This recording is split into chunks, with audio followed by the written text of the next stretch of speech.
전 세계에서 가장 큰 문제로 대두되고 있는 게 바로 이 저출산 문제인데요. 맞아요. 최근 우리나라 입학식 시즌이었는데 신입생이 단 한 명도 없어서 입학식을 못한 초등학교가 무려 150곳에 이른다고 합니다. 이제 저출산 문제가 아니라 저출산율 추락사 뭐 이렇게 불리는 것도 이상한 일이 아니죠. 그런데 우리보다 먼저 저출산 문제를 실감하고 준비한 나라가 일본입니다. 일본은 1989년에 이 합계 출산율이 1.57명까지 떨어지면서 소위 1.57 쇼크를 겪게 됩니다. 아이고야.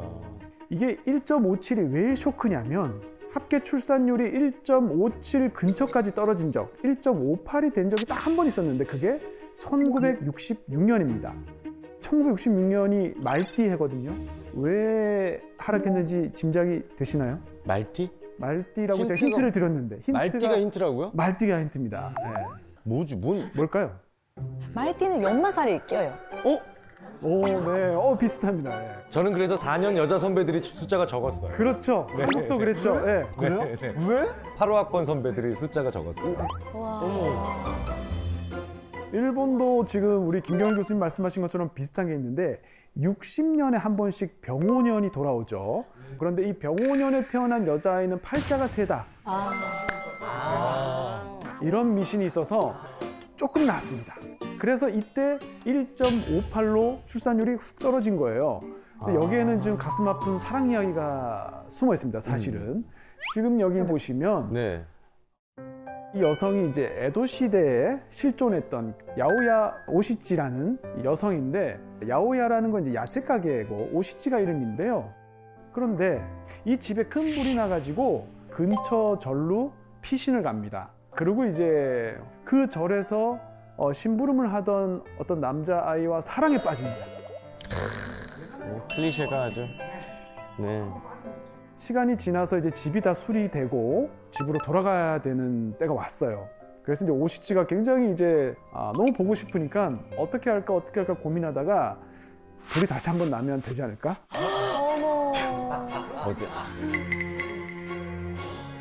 그래서 집에다 불을 질렀어요. 근데 다행히 초기에 진화가 됐고요. 방화범으로 붙잡힙니다. 그리고 이제 화형을 당해서 죽거든요. 어머. 화형이요? 네네. 그런데 이 오시치가 병오년에 태어나서 이게 병오년에 태어난 여자애들은 기가 세구나. 그래서 이후에 이제 1906년에도 여자아이가 조금 태어났어요. 그리고 60년 뒤인 1966년 병오년에도 그 전해에 비해서 50만 명이나 적게 태어났습니다. 그래서 이때 1.58로 출산율이 훅 떨어진 거예요. 미신을 안 믿어도 미신에 맞서는 건 두려워하는 거죠. 네. 그러니까 한 번 만들어진 미신을 제거하기가 그렇게 어렵다는 거예요. 네. 그렇죠. 그런데 1989년은 아무런 충격이 없었는데 1.57까지 떨어졌으니까 이제 쇼크였던 거죠. 때문에 일본 정부는 이제 화들짝 놀라서 본격적으로 이제 이 고민을 시작했고요. 일과 육아의 양립이 가능한 환경을 만들어야 한다, 이런 이제 결론을 통해서 엔젤 플랜이라는 걸 이제 시작을 합니다. 엔젤 플랜. 근데 다만 이제 당시 공무원들은 굉장히 좀 낙관론에 빠져서 좀 안일했어요. 그래서 이거 애기 안 낳는 게 보육 문제지, 그러니까 이제 보육 시설만 충분하면 다 나을 거야, 이렇게 생각을 했습니다. 그런데 한 5년이 지나도 전혀 합계 출산율이 또는 출생아 수가 감소하는 속도가 줄지 않았어요. 그래서 이후에 이제 여러 가지 이제 시행착오를 겪으면서 5년마다 새로운 정책을 계속 내고 있는데요. 결론은 조금도 해결이 되지 않았습니다. 다 실패했어요. 관련 예산은 엄청나게 많이 늘었죠. 그런데 합계 출산율은 그대로고요. 출생아 수는 오히려 이제 줄고 있죠. 와. 이게 일본 사회에서 1.57 쇼크에 버금갈 정도로 충격을 주고 있습니다. 원래 일본에서 추계할 때는 2033년이 되면 77만 명 정도가 될 거야 라고 생각을 하고 있었어요. 그런데 재작년에 77만 명이 이제 된 겁니다. 10년이나 줄었네. 와. 그래서 지금 이제 키시다 총리는 지금 뭔가를 하지 않으면 2030년대가 되면 젊은 인구가 더 빨리 줄어들기 때문에 그냥 일본은 끝난다. 아무것도 안 된다. 바로 지금, 올해, 내년, 지금 해야 된다라고 강조를 하고 있습니다. 이 과정에서 키시다 총리의 눈에 들어온 곳이 하나 있었어요. 바로 이 나기초라는 마을인데요. 오카야마현에 있는 나기초라는 인구 5천의 소도시인데 합계 출산율이 무려 2.95명. 우와, 2.95명이에요. 네, 그러니까 집에 아이가 거의 한 3명인 거예요. 3명 가까이 있는 거죠. 어떻게 그럴 수 있지? 그래서 말 그대로 기세키노마치, 기적의 마을이라고 소개가 됐습니다. 그래서 이제 우리뿐만이 아니고요. 일본 전 세계 이 사회과학자들이 몰려들어서 이 나기초 마을을 지금 연구하고 있어요. 이 대책을 보니까 뭐 출산 축하금도 주고 영유아 치료비도 나오고 뭐 취약지원금 같은 이제 경제적 지원도 있고요. 또 약간 특이한 게 공동 육아 시설이라고 이 나기 차일드 홈이라고 하는 게 있습니다. 이런 거라든지 해서 정말 많은 노력을 하고 있다는 거를 알게는 됐습니다. 그런데요, 지금 제가 말씀드린 것들 이거 이미 다 우리도 하고 있는 거 아닌가요? 맞아요. 하고 있죠. 뭔가 특별한 게 있나 싶으면 별로 특별해 보이지 않잖아요. 그런데 왜 나기초는 성공할 수 있었을까? 사실은 우리가 합계 출산율이라는 지표에 대해서 곰곰이 생각해 봐야 될 필요가 있습니다. 이게 합계 출산율이라는 게 분수거든요. 분모가 있고 분자가 있는데 분모는 가임기 여성의 숫자예요. 그러니까 보통 이제 15세부터 49세까지의 여성의 숫자가 들어갑니다. 그리고 분자에는 그 가임기 여성이 낳은 출생아 수, 아이들의 숫자가 들어가요. 그런데 합계 출산율이 상승하려면 분자인 출생아 수가 늘면 상승하겠죠. 근데 우리는 보통 그걸 생각하는데 한 가지 더 있습니다. 분모, 가임기 여성의 숫자가 줄어들어도 합계 출산율은 올라갈 수가 있죠. 맞아요.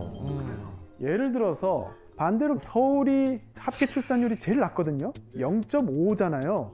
하지만 태어나는 출생아 수는 적지 않습니다. 경기도 다음으로 많거든요. 그런데 왜 합계 출산율이 낮냐면 젊은 여성인구가 너무 많아서 그래요.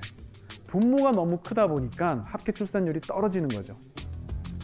그래서 우리가 합계 출산율을 볼 때는 조금 조심해야 됩니다.